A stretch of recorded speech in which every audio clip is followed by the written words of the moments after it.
안녕하세요. 김한준 원장입니다. 이번 영상에서는 조루증의 원인에 대해서 자세하게 논문을 기반으로 해서 파헤쳐 보도록 하겠습니다. 먼저 지난 영상에서 사정을 하게 되는 생리학적 과정을 간략하게 말씀드렸는데요. 사정이 정확히 신경 쪽으로 어떤 과정을 거쳐서 일어나는지 설명을 먼저 드릴게요. 그래야 이제 중추성 혹은 말초성 원인을 알 수 있습니다. 음경은 특유의 신경기관 때문에 진동과 접촉에 민감한데요. 이런 자극들이 음경의 배부신경을 통해서 천수에 있는 감각중추로 전달이 되고 유수신경섬유를 통해서 후삭을 따라서 상행을 하고 위로 올라간단 말이죠. 시상이나 대뇌피질의 사정중추, 그러니까 뇌 쪽으로 전달이 됩니다. 그 이후에 뇌에서 사정감을 느끼게 되면 시상에 의해서 중지되고 그 다음에 척수의 누정중추로 신호가 전달이 됩니다. 이때 척수의 위치가 허리 쪽이죠. 그래서 남자 허리가 되게 중요하다고 말하는 겁니다. 이렇게 누정중추로 전달이 되면 전립선액과 정나계액이 쌓여서 교감신경의 신호에 따라서 골반 근육 그리고 음경의 근육들이 한꺼번에 수축을 하게 되죠. 그리고 생식 괄약근이 이완되면서 정액이 전립선을 나와서 요도로 배출되게 되는 겁니다. 그러니까 요약을 하자면 사정이 일어날 때 음경의 신호가 뇌로 전달이 되고 뇌의 사정중추에서 사정을 명령하면 척수를 타고 교감신경을 이제 거쳐서 일어나게 되는 겁니다.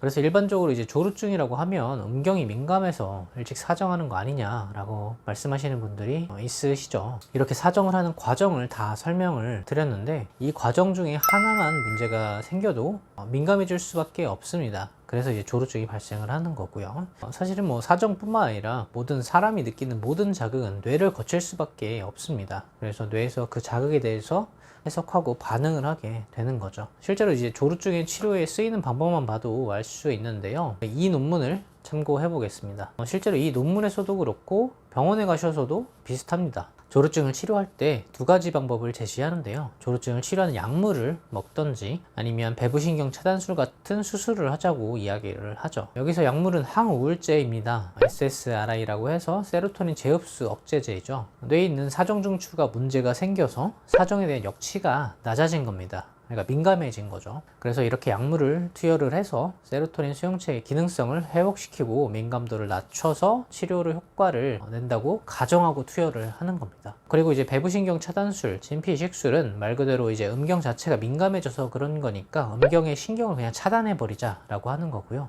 혹은 이제 덜 민감하게 느끼게 한번 덮어버리자라고 하는 겁니다. 그러니까 이제 뇌에서 민감해진 중추성 조루증과 음경이 민감해져서 나타나는 말초성 조루증으로 나눌 수 있다는 말이죠. 그러면 이제 음경이 민감해지는 이유와 뇌가 민감해지는 이유를 한번 알아보겠습니다. 먼저 이제 음경이 민감해지는 이유인데요. 첫 번째로는 이제 전립선 문제입니다. 전립선 바로 밑에 음경이 있고 사정에 관여하는 배부신경이 여기를 이제 지나갑니다. 그래서 전립선 비대가 생긴다든지 염증이 생기면 음경이 이제 배부신경이 민감해져서 사정이 이제 빨라지는 거죠. 실제로 이 논문을 보면 전립선과 조루증의 연관성을 유추해 볼 수 있는데요. 153명의 남성을 대상으로 한 코호트 연구에서 조루 환자의 52%가 만성 전립선염을 동반하고 있다고 보고한 연구 고요. 그리고 7천여 명의 중국인을 대상으로 한 설문조사에서 만성 전립선염이 있는 사람 중에서 36.9%가 조루증이 있었다는 보고도 있었습니다. 그리고 이 연구에서는 잠재적 조루 그리고 조루의 유병률이 만성 전립선염 증상이 있는 사람의 82%가 있다고 보고를 했고요. 물론 이제 다른 연구들에 비해서는 좀 높은 편이었죠. 어쨌든 해부학적 구조를 봤을 때는 어떻게 보면 좀 자연스럽습니다.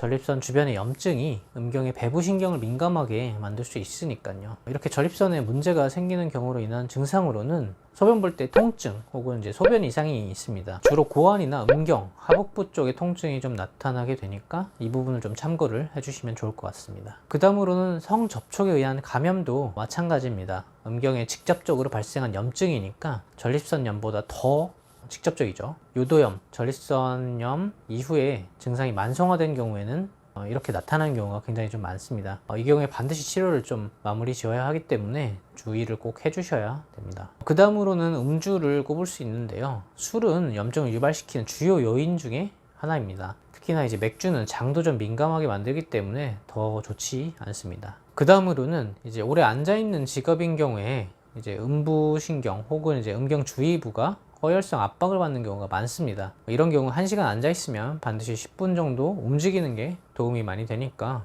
꼭 참고해 주시고요. 그 다음으로는 이제 대장의 과민성 장의 염증 때문인데요. 대장염이 있거나 혹은 이제 과민성 대장증후군이 있는 환자들의 경우 염증이 주변 부위로 이제 퍼지기 때문에 전립선이나 생식기 쪽에 문제가 생기는 경우도 굉장히 좀 흔하다고 알려져 있습니다. 해부학적으로 보시면 대장 역시 전립선과 바로 옆에 있기 때문이기도 하죠. 그 다음으로는 이제 소변과 사정을 억지로 참는 경우인데요. 이 경우에 정액이 역류하게 됩니다. 소변 역시 마찬가지고요. 이런 경우 이제 정구가 충혈이 되고 민감도가 결과적으로 좀 올라가게 되니까 되도록이면 이렇게 억지로 사정을 참으시는 것들은 가급적 피해 주시는 게 좋습니다. 일부 약물로 인해서 전립선에 염증이 유발되기도 합니다. 꼭 약물 드실 때 주의를 해주시고요. 그리고 이제 발기부전이 있는 환자들에게서 조루증이 같이 나타나는 경우가 꽤 많습니다. 그래서 갑자기 조루증이 생긴 것 같다고 하시는 분들을 보면 발기력 역시도 좀 떨어져 있는 경우가 있어요. 실제로 조루증에 발기부전 치료제를 사용하는 경우도 드물지 않게 있다고 보고되어 있고요. 그래서 이 논문에서 조사한 바에 따르면 발기부전에 있는 환자들의 조루증의 심각도가 더 심하다고 보고되고 있고요. 여러 통계 수치들을 봤을 때 발기부전과 조루증은 밀접하게 연관되어 있다고 보고하고 있습니다. 이렇게 발기부전과 조루증이 같이 있는 경우는 조루증을 치료하는 게 아니라 발기부전을 치료하면 조루증은 자연스럽게 좋아지는 경우가 많습니다. 그래서 이거는 좀 중요하기 때문에 반드시 좀 알고 계셔야 되고요. 발기부전을 어떻게 치료하고 그 다음에 관리하는지는 제가 다른 영상에서 정리해 놨으니까 참조해 주시기 바랍니다. 그러니까 말초성 원인을 요약해보면 음경 주변 부위에 염증이 생길 만한 환경이 있거나 아니면 발기부전이 동반되는 경우라고 생각하면 쉽습니다. 염증이 발생하면 민감도가 올라갈 수밖에 없겠죠. 통증이 생기거나 가렵거나 이런 피부질환을 생각해보면 쉽게 유추할 수 있습니다. 그 다음으로는 중추성 원인인데요. 뇌에서 발생하는 원인은 크게 3가지로 나눌 수 있습니다. 호르몬에 문제가 생겨서 발생하는 경우도 있고요. 신경전도의 피로 혹은 염증에 의한 과민 반응일 수도 있고요. 그리고 심리적인 원인일 수도 있습니다. 먼저 호르몬의 경우 3-4가지 정도의 호르몬이 관여하는 것으로 알려져 있는데요. 바로 세로토닌, 옥시토신, 갑상선 호르몬, 그리고 테스토스테론입니다. 갑상선 호르몬이 과다하게 증가되어 있는 남성을 치료를 했더니 조루증의 유병률이 50%에서 15%로 크게 감소했다는 보고가 여럿 있습니다. 대신에 평생 동안 조루증이 있는 분과는 조금 상관성이 좀 떨어졌고요. 나중에 후천적으로 생긴 분들과는 연관성이 꽤 있는 것으로 보입니다. 그리고 또 재밌는 연구 결과가 있는데요. 테스토스테론의 수치가 높고 옥시토신의 수치가 낮으면 심적으로 불안해지기도 한 경향성이 있어서 사정을 좀 더 빨리 한다고 보고된 바가 있습니다.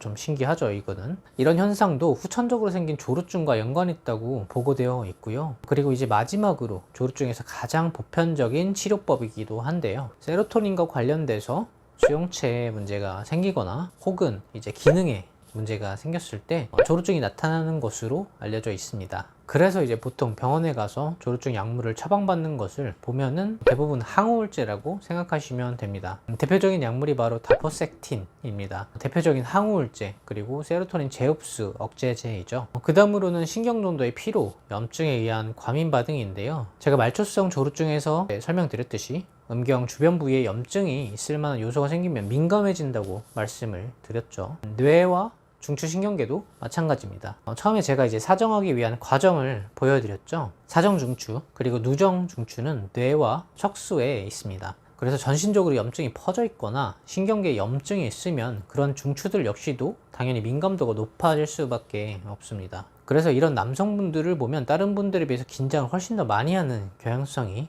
있다거나 신체에서 조루증 외에도 다른 염증성 증상들이 있는 경우가 많습니다. 예를 들어서 두통이나 소화불량, 과민성 장증후군과 같은 증상이 나타나는 경우가 좀 많고요. 그리고 이런 염증 반응 외에도 잦은 자위행위 그리고 지나친 성적 자극으로 인해서 발생하는 신경 피로감이 중추신경계를 민감하게 만들기도 합니다. 발기부전의 주요 원인 중에 하나라고 말씀드린 적이 있었죠. 그리고 발기부전과 조루증은 동반되는 경우가 상당히 많다고 말씀을 드렸고요. 실제로 어떤 논문에서는 30%, 어떤 연구에서는 60% 이상 조루증 환자가 발기부전을 동반하고 있다고 보고하고 있습니다. 마지막으로는 심리적인 원인을 빼놓을 수가 없는데요. 남성분이 우울증이라든지 평상시 긴장을 많이 한다든지 불안증이 있을 경우에 조루증이 많은 영향을 끼친다고 보고되어 있습니다. 실제로 제가 임상에서 봐도 조루증이 있는 남성분들을 보면 조금 위축되어 있어요. 이런 남성들의 경우 실제로 이제 자존감이나 자신감이 떨어져 있다는 보고나 연구도 많이 있습니다. 이 외에도 현재 파트너와 사이가 좀 좋지 않거나 친밀감이 좀 떨어지는 경우에도 조루증이 나타날 수 있다고 보고되고 있고요. 조금 더 이제 심각한 건 이렇게 조루증이 있는 남성의 파트너 여성에게서도 성기능 장애가 나타난다고 합니다. 특히나 질경련 같은 이제 증상이 나타난다는 보고도 있고요. 그리고 여성의 이런 성기능 장애가 다시 남성의 조루증을 유발하기도 합니다.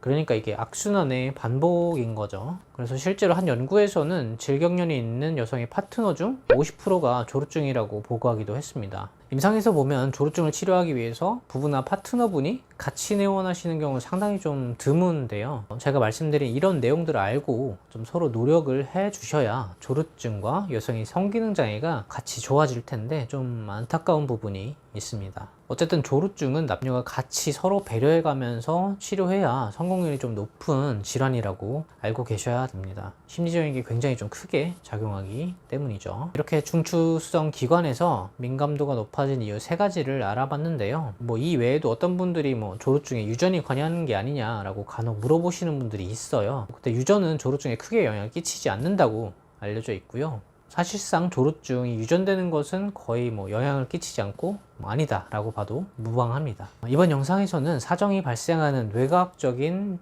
과정과 조루증의 원인에 대해서 알아봤습니다. 다음 영상에서는 조루증의 양한방 치료법을 모두 알려드리도록 하겠습니다. 감사합니다. 늘 건강하시기 바랍니다.